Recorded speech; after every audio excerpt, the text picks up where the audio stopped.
Welcome back. The Vietnamese Rock Apes.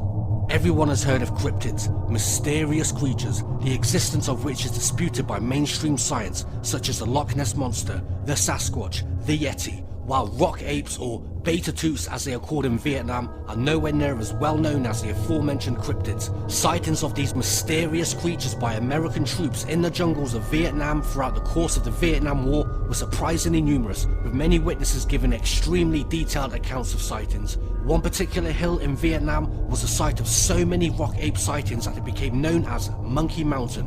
While no corpses of these strange creatures were ever recovered or any clear pictures ever taken of them, the fact that sightings of them were so widespread and common throughout the war makes them worthy at least of an investigation. An army ranger talks about an odd encounter he had during the Vietnam War. This has got to be one of the strangest Vietnam War stories we have ever heard. Soldiers in the Vietnam War faced almost insurmountable odds as the North Vietnamese army bore down on Southeast Asia for the better part of a decade. Nearly 60,000 members of the US Armed Forces were killed, declared missing, or have since died as a result of the war. Those who survived live with the memories of real-life nightmares, but few are still haunted by the mystery of the rock apes, or as locals describe them, the beta-tooth.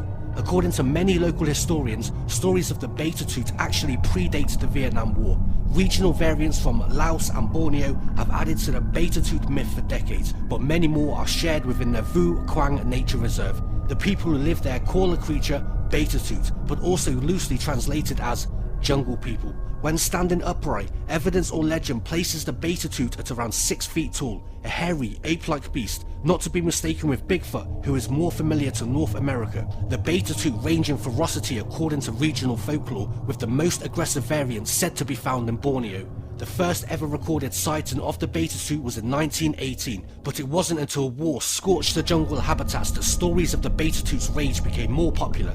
The locals of these regions consider these creatures to be merely a fact of life, but the beta-tooth was not really known to the outside world until war began to impend into their domain.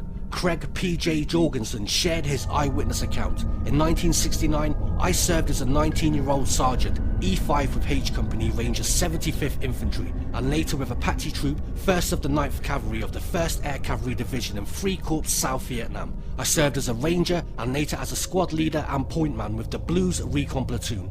During my tour of duty, I was wounded a few times during combat operations in Song Bi and in the Dog's Head region of Tay Ninh province against the Viet Cong and North Vietnamese army. It was a hot day. The 6 men from the 101st Airborne Division were taking a break in the middle of a mountainous jungle when the event took place. They had been carrying the equivalent of weight of 100 pounds of equipment under the unforgiving sun in a mosquito-infested environment, full of unfamiliar sounds and views that were nothing like the American soldiers were used to in their native land. Despite the momentary resting time, they kept their 5 senses on. They were fully aware that the Viet Cong could have very well tracked them, something the natives were exceedingly good at. Suddenly, according to the men, a few small trees located 15 yards uphill began clearly shaking. The soldiers had trained for this, and as they got ready for combat to fight the expected VC soldiers to jump out of the bushes, they never imagined what they saw next. A long, cucumber-shaped head showed up. The face, the soldiers said, was covered in red hair with a pair of dark eyes and a huge mouth. The creature then stepped out of the vegetation into a clearing,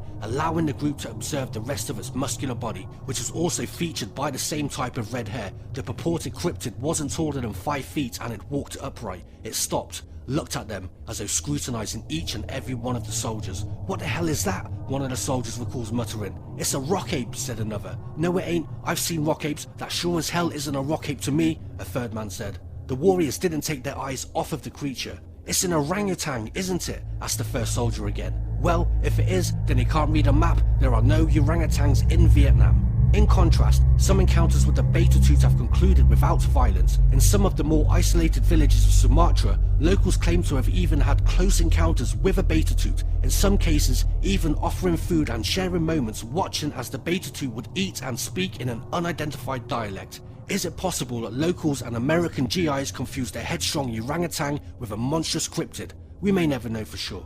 An explanation put forward by skeptics to explain away the rock ape phenomena is that these creatures were mere hallucinations, conjured up in the troubled imaginations of young men who were in a hostile, inhospitable environment under extreme stress with their lives under constant threat. The perfect sort of environment and condition for the young brain to conjure up illusions. So what ultimately is the truth about the mysterious rock apes of Vietnam? Were they misidentified orangutans or gibbons? Were they simply hallucinations conjured up by extremely stressed and troubled young minds? Were they an entirely new species as yet undiscovered by science? Until some hard evidence is found, we can't really give any of these questions a definitive answer.